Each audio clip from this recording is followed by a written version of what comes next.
nigga kill over a bitch, but let a rat keep his wife.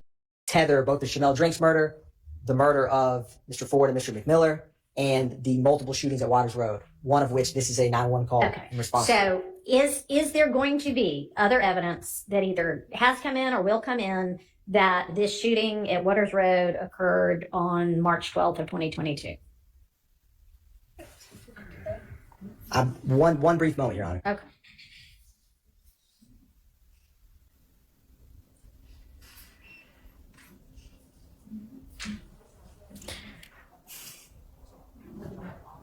So, Your Honor, currently, because the state intended to play this cat at 911 call, we are not calling other witnesses to discuss this specific day. Which is the day after? March 12th, correct, Your Honor. So currently, in terms of the state's witness list and what the state intended to introduce, this 911 in CAD. This is the way y'all introducing that the shooting occurred at Waters Road on March 12th? There's two different shootings. And there's two different shootings, Your Honor, but in terms of her, When's our the window other being shooting? shot out, March 16th. Okay, so let's not worry about that one. March 12th. This is the only way that y'all are establishing a shooting at Waters Road on March 12th? Yes or no? Yes, Your Honor. The state can call other witnesses or evidence about that shooting, but we intended to call and introduce this cat report 911 currently. I understand that y'all want to. Was that the only evidence that y'all were going to put up that this occurred on March 12th? Was this 911 call and boyfriend or husband and the discovery that on March 13th, this window was shot out? That's how y'all are going to establish a shooting on March 12th? In order to cut down witnesses, Your Honor, I mean, we have other witnesses. I mean, we could call Ms. Zachary, we could call the responding officer, but in order to shorten, we get the complaint that we need to shorten the case. And so what we're trying to do is there's a 911 call. There's two 911 calls. There's a 911 call from March 12th. Okay, are you planning to introduce that? Yes, that's the day before. Okay, but after the shooting occurs, correct? The 911 calls, as the shooting occurs, the woman is in her house and she said, they're shooting down my street. Okay, Yes. so why isn't that enough? Because this was the further evidence of that. So that's why we're playing the two 911 calls, because the March 12th call, right, there shows that she called, the first caller never went outside.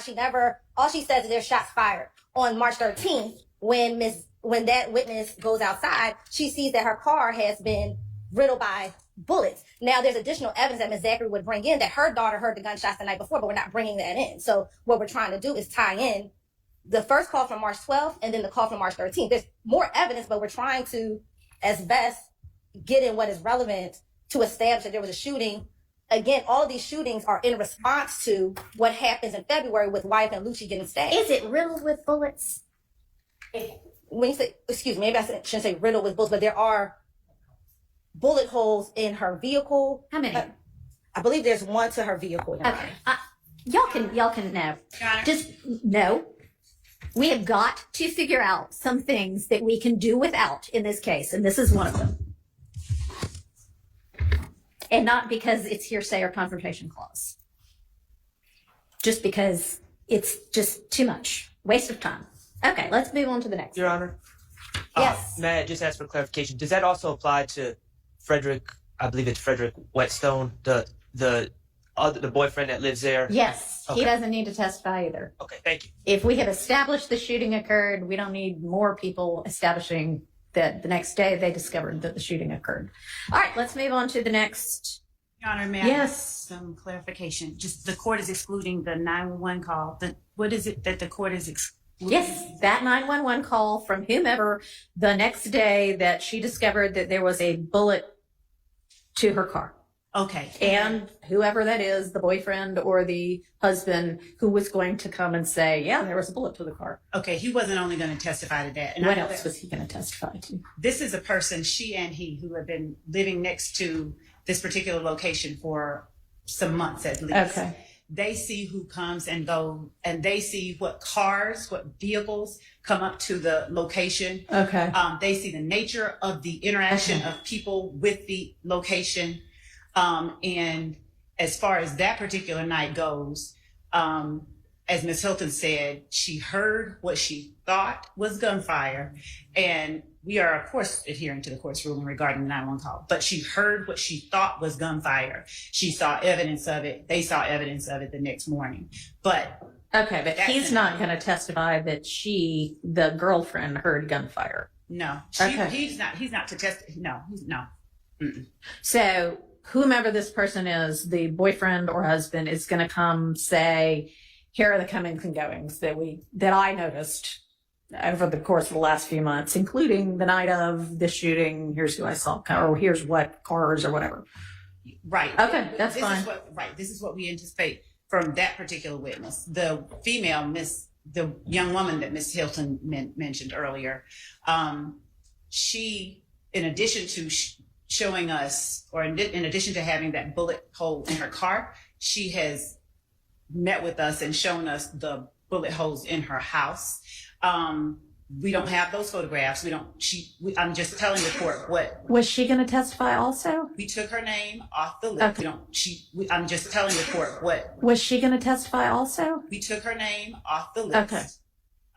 In an effort for brevity's sake. But I'm just letting the court know that these people who live next door to that location had more to talk about than just a bullet. Okay. Well, I mean, that's fine. Well, Your Honor, in response to that, and I'm going off of memory, the recorded statement that is really the only record we have of what Mr. Whetstone would be adding. What's the name of this guy?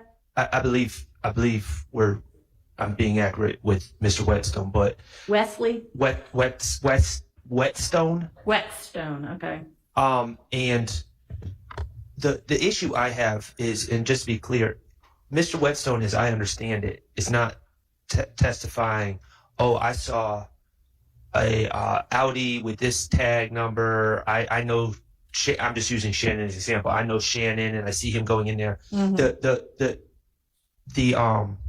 The interview he gave to the police, it was much more like, man, there's all sorts of stuff going on at that house and it's ruining our neighborhood type generalized speak. I don't think that's appropriate. I don't think it's appropriate to just paint in a broad brush with testimony. And so I disagree with the state when they assert that this gentleman would be adding a lot more about what's going on with the house. It was just kind of a complaint that we all have with different people in our neighborhoods complaining about the residents of a certain house in the neighborhood. All right. Your Honor, it's not that broad, and we did provide contact information. It's not that general as it was placed for the court. We've provided contact information for anyone to speak to this person. So it's more detailed than what he. Okay, so is it going to be something that tends to establish that the comings and goings were by a particular gang or group of people? A particular group of people, and again, the nature, the type of traffic, if you will. Meaning? The house. Meaning what? He will not be saying, oh, there's drug dealing going on in the house, but just the frequency of different visitors to the house, the vehicles he observed at the house. And the vehicles are going to be tied to YSL members. One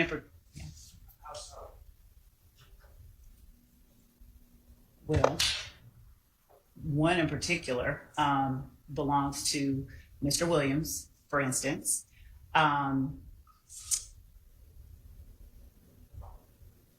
For instance, I'll leave it there. Okay. Well, if he is going to be able to testify to seeing particular vehicles, whatever frequency he's going to testify to, and there's something that ties those vehicles to these defendants or other YSL members, then that seems relevant. So thank you, Your Honor. And yes, it was the Waters Road. Obviously, the court has heard us say before is a YSL spot, right? And the shootings and the activity at the house. Right. Okay. All right. Prominently, that center tattoo on his person of YSL, obviously, along with all the others, and making that post. the fact of the posing on social media with the gang name in the middle and slime for life on his arm, and asserting publicly chasing that money, but his past chasing him, we would argue reflects at least part of what we are alleging that the gang has done or does in furtherance of the enterprise itself, obtaining money and property through a pattern of racketeering activity, him chasing that money, but his past chasing me, we would argue suggests that he has done things that were not legal. And this is an argument. This is one, obviously, that could be made at the end. The jury could infer from what they are seeing many things, but particularly we posted or we named this as an overt act, number 126. Okay, and that was posing for the photo that he put on his account, displaying gang tattoos, not the post, not the language.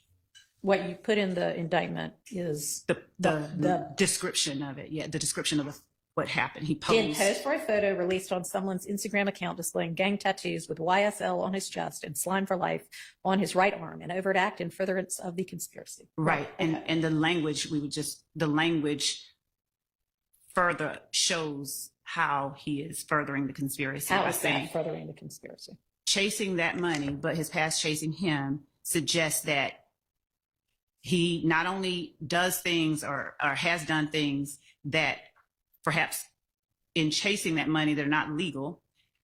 He is continuing to chase that money in ways that are not legal. What suggests that he is doing anything illegal by chasing that money? Your Honor. Isn't that what pretty much all of us who aren't independently wealthy have to do every day of our lives? Your Honor, I'm not saying that it is with certainty that this is what he is saying. What I'm saying is that it is evidence that tends to, or that has a tendency to make a portion of our assertions or our allegations in the indictment true to the extent that it is relevant that he made or said that, made that statement on that posting. He is representing YSL. He is. I mean, obviously, you know, it's all over his body, but how is the post, the language representing YSL? The language, it's as if he said, I stay ready, or.